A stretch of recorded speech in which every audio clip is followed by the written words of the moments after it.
Oke, kembali lagi dengan program Inspirasi Bareng Sahabat dengan saya Michael dan brother kita Bro Adri Tanuwijaya.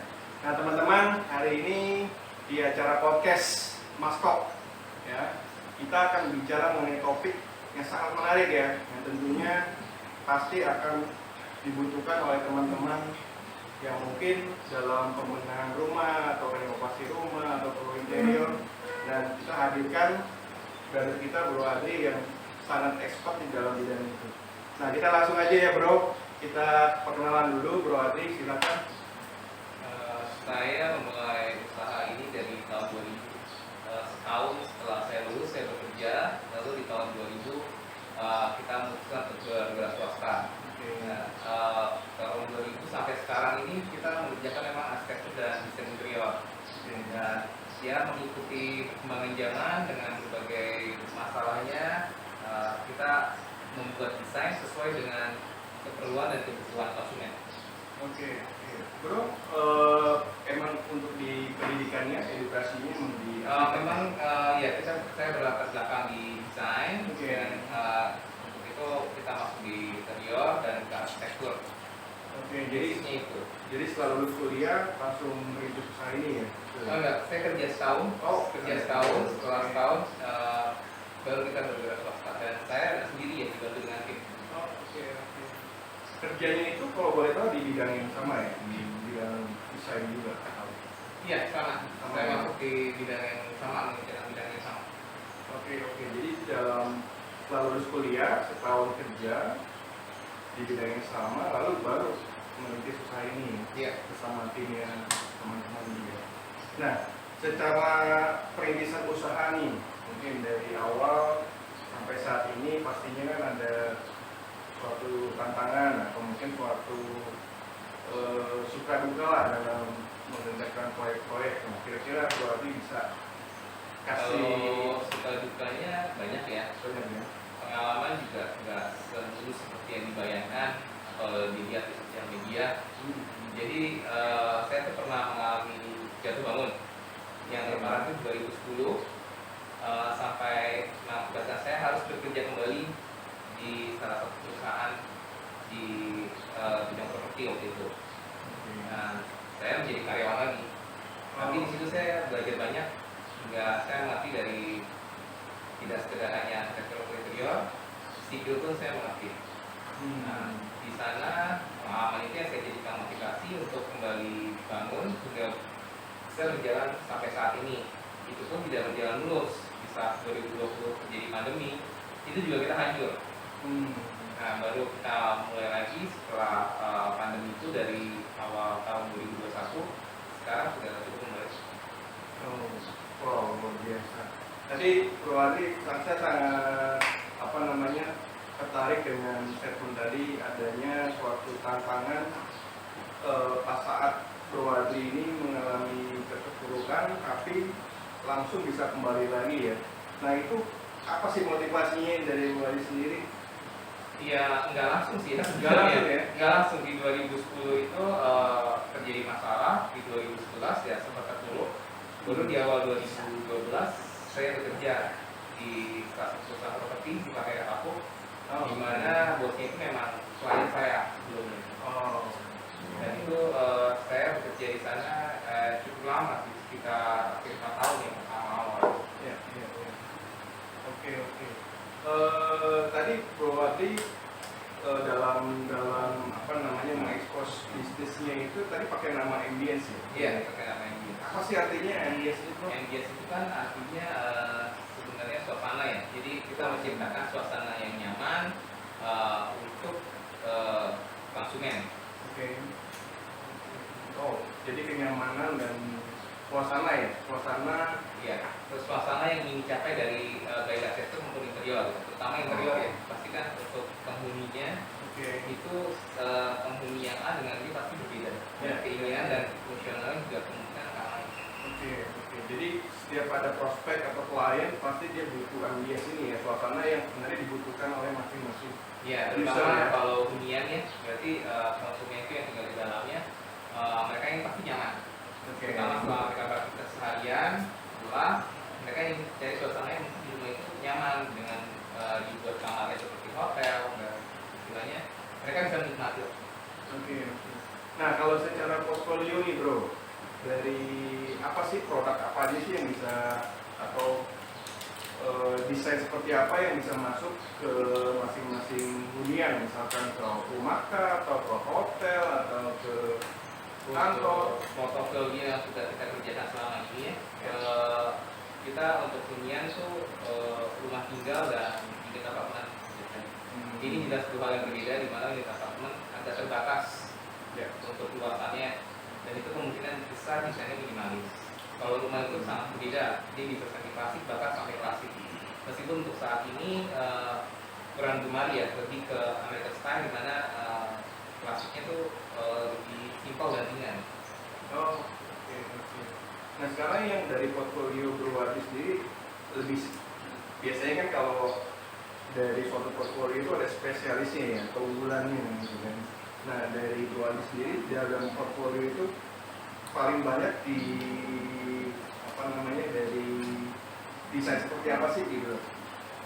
Saya berangkat itu dari klasik berat, di mana tahun 2000 itu lagi happening banget ya, sukir di ceiling, window, dan dinding.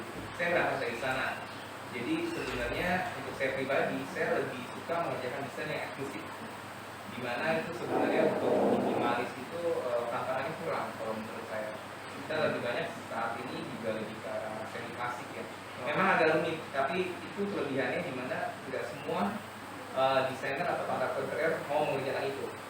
Bedanya di situ sih. Dan kita memberikan free design apabila pengerjaannya nanti pas build-nya sama kita. Karena kan kalau kita bisa konsultan, dia desain berbeda, kita build sama kontraktor, dia bangunannya berbeda juga. Betul. Tapi kalau misalnya bikin desain interior dengan kita memang mengadakan ikatan di awal untuk desain.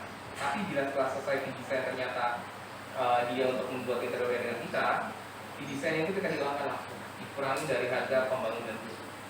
Oh, oke. Wah sangat menarik ya teman-teman. Jadi ini merupakan suatu nilai tambah ya dari Bro Adri, di mana memberikan free design tadi ya. Wow, luar biasa. Nah, boleh tahu nggak nih Bro Adri mengenai success story-nya nih? Sampai saat ini bisa survive di dalam era pandemi, bisa bertahan. Apakah masih ada banyak order nih Bro di pandemi ini? Untuk saya saat ini untuk ambience cukup banyak saya bilang. Wow. Dengan kondisi seperti ini gitu. Memang cuman ya perjuangannya nggak mudah. Saat pandemi kemarin itu sama sekali mungkin bisa dibilang kita nol. Dan bahkan juga istilahnya banyak proyek yang di hold, yang tadinya juga kita pikir sudah hilang, ternyata dikerjakan di tahun ini. Seperti halnya proyek kita yang punya untuk Manado, itu kita mulai saat ini. Dan saya juga mengerjakan jasa marga punya di Surabaya di tahun yang sama ini. Dan beberapa ada di Jakarta kita sudah selesaikan dalam bulan lalu tuh ada 4 area seperti rumah hijau di daerah Kelapa Gading. Jadi kalau untuk ambience cukup baik tahun ini, jauh lebih baik dari Ya. Wow, ini sangat inspirasi banget ya. Meskipun di era pandemi ini tetap ambience masih mempunyai beberapa prospek yang tentunya nilainya juga mungkin nggak kecil ya, bisa dikatakan bisa nilai besar ya. Kalau untuk secara nilai kontrak mungkin terlihat besar, tapi jujur saya menjalankannya dengan menjual produknya dengan nilai minim. Karena untuk saya saat ini lebih baik kita berjalan dengan mungkin untungnya lebih tipis daripada mengharapkan untung besar tapi nggak jalan. Dan ini juga nggak benar-benar istilahnya setahun kemarin itu sampai istilahnya proyek kan nggak bisa jalan selama pandemi 2020. Dan di situ pun kita nggak boleh putus harapan sih kalau saya bilang besar. Dan saat itu saya nggak bisa mengerjakan proyek, saya membuat sesuatu yang lain gitu. Karena waktu saya lebih banyak di rumah, ya saya membuat aksesoris akhirnya. Yang akhirnya waktu saya coba jual online dan berjalan sampai saat ini. Kok sangat menarik ya. Jadi selain menjalankan proyek-proyek desain interior, ada juga yang tadi ya, program anti collection ya. Iya, saya membuat ladies aksesoris. Sebenarnya ini nggak benar-benar baru sih. Berapa tahun yang lalu ya sudah lama, sekitar 2006 saya pernah buat ini dan pernah ada kolaborasi ya untuk Tiartek di Kelapa Gading. Cuman setelah itu kan saya main proyek udah nggak pegang, karena kemarin waktunya banyak di rumah, nggak tahu ngapain, kerja juga nggak bisa, workshop juga tidak bisa berjalan kan dari produksi. Akhirnya saya coba buat lagi untuk yang aksesoris wanita ya, dari aksesoris. Dan sampai hari ini ya masih berjalan. Oh, wow, luar biasa. Jadi teman-teman sangat inspirasi banget ya. Jadi nggak ada yang istilahnya kita nggak bisa hanya bisa berdiam diri, tapi Bro Adri masih mempunyai suatu talenta atau peluang-peluang yang memang sesuai dengan passionnya dan dia bisa menjalankannya, salah satunya dengan tadi menjalankan hobinya di aksesoris ya, aksesoris wanita ya. Oke, nah itu ditemukan di mana tuh bro? Bisa ditemukan di kalau saat ini sih saya ada masuk di online shop kayak Shopee gitu. Oke. Tapi kalau di update mungkin di Instagram ya, Instagram yang ada tentang collection punya sendiri memang ada. Instagramnya Adri underscore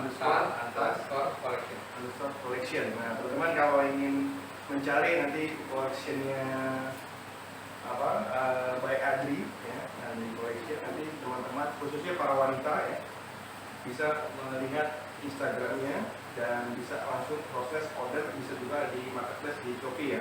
Iya, cuman barang saya itu satu model hanya satu, jadi limited edition. Walaupun ada 2 atau 3 barang, pasti ada perbedaan di warna atau di bentuk. Oke. Nah, teman-teman sangat ini banget ya, inspirasi banget ya. Artinya apapun yang kita lakukan, ya tentunya kita terus berusaha untuk mencari yang terbaik. Apapun prosesnya, baik kita mengalami down, ya kan, kita harus bisa langsung naik kembali untuk mencari peluang-peluang yang ada. Nah, di sini Bro Adri bisa menempatkan kesempatan itu untuk memperoleh hasil yang terbaik. Nah, Bro Adri, by the way ini kita kan lagi di salah satu rumah kliennya Bro Adri ya. Ini background kita sengaja kita podcast di salah satu produknya Bro Adri nih, di kitchen setnya. Nah, Bro Adri, kita mungkin bisa langsung review ya. Kira-kira nih produknya apa sih yang bisa dijelaskan ke para pemirsa? Ini dapur bersih ya, banyak orang kenal dengan pantry, di mana kita buat desainnya minimalis sekarang menyesuaikan desain rumahnya ya. Jadi kita buat nggak mungkin kan kita buat mungkin rumahnya klasik terus dalamnya minimalis juga nggak mungkin. Jadi kita sesuaikan agar menyatu, di mana di sini kita membuat dapurnya dengan layout letter U ya. Jadi agak besar sih, kebanyakan rata-rata hanya letter L, ini letter U. Jadi ada seperti meja untuk breakfast sebenarnya. Oke, ini meja untuk breakfast ya Bro. Jadi kebetulan ini teman-teman tadi kita habis pembukaan pemberkatan rumah sekaligus pengenalan dari kitchen set yang dibuat oleh Bro Adri. Jadi ini untuk breakfast ya, bisa dipakai untuk breakfast. Bisa untuk breakfast bagian di depannya sih. Karena untuk bagian dalamnya kan sebenarnya kita buat agak luas ya. Ini lebih dari 1 meter jaraknya, bisa untuk 2 orang sirkulasi lalu lalang atau bisa juga dipakai untuk demo sih sebenarnya. Oke. Nah ini untuk komponen bahannya apa sih Bro? Ini kalau untuk produk saya untuk kayu lapis semua kira-kira 18 mili ya. Jadi nggak ada yang di bawah itu. Kalau mau di bawah itu saya nggak terima. Oh, oke. Untuk ininya ya, Untuk bahan material kayunya. Material kayunya di 18 mili. 18 mili. Oke. Kalau mau lebih tebal kita kerjakan, tapi mau lebih tipis kita nggak terima. Oke.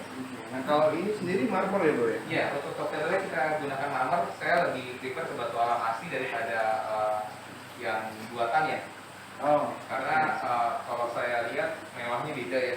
Oke. Dan lebih mudah untuk dibersihkan juga sih. Jadi maintenance-nya seperti itu sih.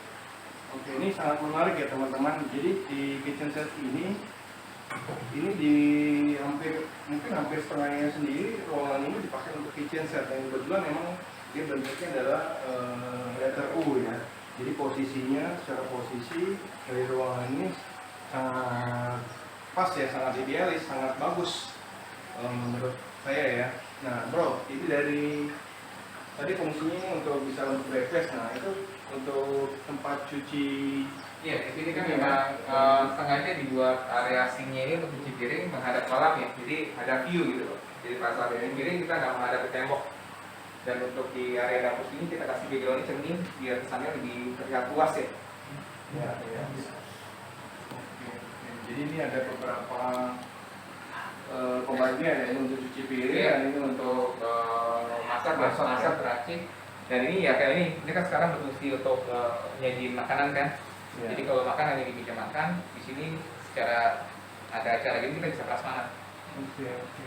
Dan ini ada beberapa lemari yang lumayan tinggi nih ya, artinya bisa dipakai untuk Ini untuk banyak penyimpanan. Kenapa kita buat sampai plafon? Karena kalau kita buat gantung pasti akan ada untuk nyimpan debu ya di atas itu. Jadi lebih baik kita full. Oke. Karena untuk dipakai ke depannya kan bisa nyimpan banyak banget. Oke, ini ada 2 3 nih, biar minimal. Jadi bisa nyimpen barang apa aja nih ya? Ya, untuk yang jarang dipakai taruh di atas lah.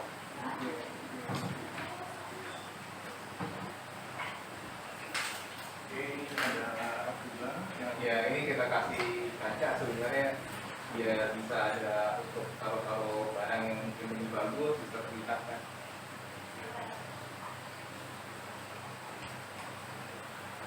di hidung ini juga. Sama ada kabinet.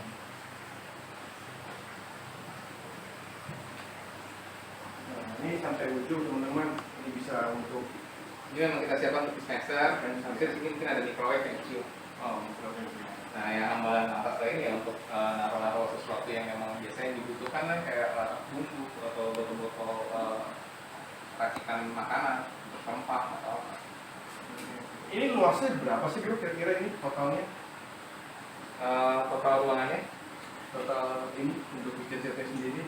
untuk kitchen setnya sendiri ini panjangnya sekitar 3 meter lebih ya. 3 meter lebih ya. Ya, panjangnya 3 meter lebih.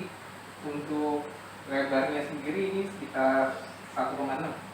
Jadi 3 kali 1,6 ya. Oke.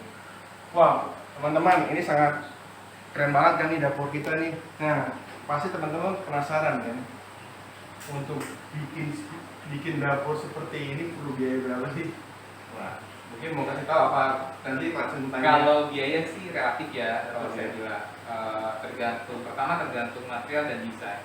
Tapi kalau material seperti tadi saya jelaskan, minimal untuk produk kita untuk kayu lapisnya kita pakai 18 mili. Untuk di bawah itu saya nggak terima. Oh, oke. Jadi kualitasnya sangat dijaga banget ya. Nah, iya karena saya mengerjakan semua klien saya dengan seperti itu. Kalau misalnya ada satu saja yang kita buat di bawah seperti itu, takutnya mereka beranggapan sama gitu. Karena untuk pameran-pameran pun biasanya minta yang murah karena kan sementara. Tapi saya nggak terima untuk barang pameran. Karena kualitasnya nggak bisa mengikuti standar kita dan harganya nggak masuk. Nah teman-teman, sangat menarik ya. Jadi kalau teman-teman butuh desain interior, ingin dibuatkan kitchen set atau mungkin desain-desain di setiap ruangan yang ada, bisa langsung hubungi Bro Adri di Saya lebih aktif di Instagram ya di adri_pan. Adri_tan PAN. PAN ya teman-teman. Jadi teman-teman bisa lihat portfolionya, hasil-hasil yang sudah dikerjakan oleh Bro Adri sendiri seperti apa. Jadi kita akan terus menambah portfolio dari Adri sendiri dan menambah sesuai dengan kebutuhan dari masing-masing klien ya teman-teman yang diinginkan. Oke. Nah, apalagi nih bro yang ingin disampaikan untuk closing dari talk show kita ini? Ya kalau secara pribadi sih, kalau untuk jalan usaha, yang penting sih yang jelas ya kita harus tetap usaha ya sambil istilahnya ya